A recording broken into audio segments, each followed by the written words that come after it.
हल्का हुआ, पेट भरा हुआ था। का बोल गु ये घुरो पाए मुँह दियो है। मम्मी मम्मी ये डांटे थे।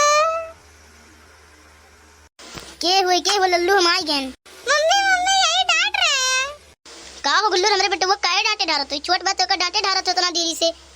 मैंने डांटे नहीं है लड़को कहने घुरो अपना मुँह तो बस ये ना कहने वो झूठे रो लाग लड़का हमें लागे तो बहुत डरा थे लड़का। घुरे अपना मुँह तब तो मुड़ो मुँह दिया करे सबके बेटवा तो घूरे गड़ा हम यहाँ बाहर स्कूल जगह ही तो मुँह थे। घूरे अपना मुँह तो मुड़े मुँह दिया चली लेकिन घूरे अपना मुँह तो ओहो अब तार बतिया समझन घुरे अपना मुँह मुड़ो मुँह दिया करे कि जोने बहाने हमारे बेटे को हमेशा मारा करा करो। चलो लल्लू घरे चलो इनके घुरे गड़ा हम ना मुँह अगर पी कुछ कहिए तो तेरे पापा से बहुत कड़वाई। मम्मी मम्मी इनके सिर पे सही में मुतना। चलो लल्लू घरे चलो जब ये खाए पी के कब्बो आराम करी है तो मुँह धोन के मुड़े पाए। देखो भैया सही समझाओ तो ना कि मतलब घूरे में हर गंदगी ना फैलाओ सही जगह पहुँच लो लेकिन उनके सबके समझ में नहीं आया कितना उल्टा उल्टा बोल के सब गए।